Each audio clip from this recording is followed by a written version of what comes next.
পরীক্ষা দিয়ে আসার সময় ভ্যান গাড়ির মধ্যে দেখলাম যে শাপলা ফুল বিক্রি করতেছে। একটা কথা করে বিশ্বাস করবেন নাকি জানি না, আমাদের ঘরের কেউ কিন্তু আজ পর্যন্ত শাপলা খায় নাই। কেউ খায় না দেখে আমি আজকে কিনে আনছি আর ভাবছি যে রান্না করে দিই সবাই, দেখি কি কয়, মানে খাওয়ার রিভিউটা কি দেয়। দেখেন আমি শাপলা গুলো সুন্দর করে কাইটা লইছি, কাইটা তারপর পরিষ্কার করে ধুয়ে আমি এটা সেদ্ধ করবার দিচ্ছি। আমি সেদ্ধ করতে দিচ্ছি দেখে আমার আম্মু কইতাছে এগুলো সেদ্ধ করা লাগে না, এটা এমনি রান্না করে অমনি রান্না করে। তো আমি কইলাম যে এত পারো যখন তাহলে এতদিন রান্না করে খাও নাকি লিগা। আসল কথা হইলো আমার আব্বু খায় না, তো এর লেগা আনাও হয় না। তো যাই হোক, আমি ওই যে সেদ্ধ করার পরে একটা স্ট্রেনার দা ছাইকা তারপরে মনে করেন এটা সাইডে রাখছি। তো ওখানে শাপলা গুলো রান্না করার পালা আমি প্রথমে একটা কড়ার মধ্যে দিয়ে দিচ্ছি তেল, তারপরে পেঁয়াজ, লবণ আর হইলো কাঁচামরিচ, এটা হালকা করে ভাইজা আমি দিয়ে দিলাম আদা রসুন বাটা, তারপরে দিলাম মরিচের গুঁড়া আর হইলো আপনার হলুদের গুঁড়া। মানে মশলাটা ভালোভাবে ভাইজালো, মানে আমি আমার মতো করে রান্না করতেছি। আর ভাজাভাজি করার পরে ওখানে এটার মধ্যে আমি দিয়ে দিব হইলো আপনার পানি দিয়ে এটা আবার একটু ভালো করে কষালো।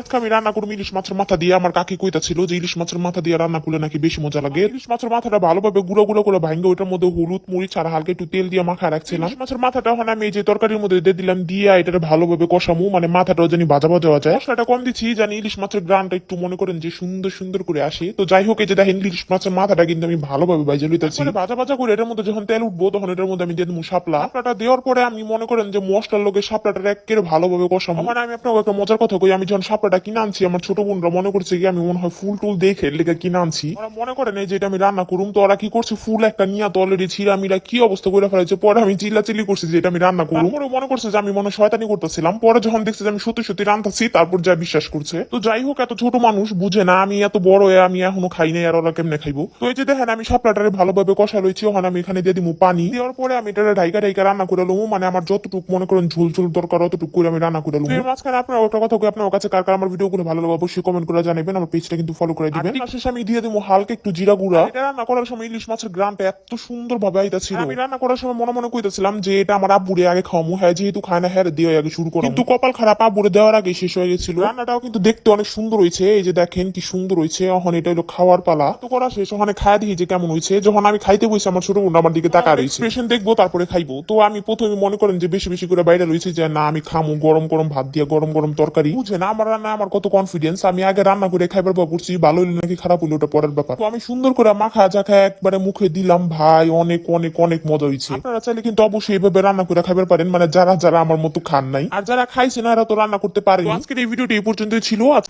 যাদের যাদের আমার এই ভিডিওটা ভালো লাগছে তারা কমেন্ট করে জানাবেন, আর যাদের যাদের ভালো লাগে নাই তারা কমেন্ট করেন না, কিছুই জানায় না, মনের মধ্যে কষ্ট লাগে এগুলো দেখলে। আর আপনাদের লাগে কষ্ট করে এই ভিডিওগুলো দিই। আমার যদি ভিডিওটা ভালো লাগে অবশ্যই আমার চ্যানেলটাকে সাবস্ক্রাইব করে দিয়েন এবং কমেন্টে জানাইন কেমন লাগছে আপনাদের। আমার কিন্তু সেই মজা লাগে বা সেই মজা লাগছে, সরি আমি তো আগে কখনো খাই নাই, প্রথম খাইছি, আমার কাছে মজাই লাগছে।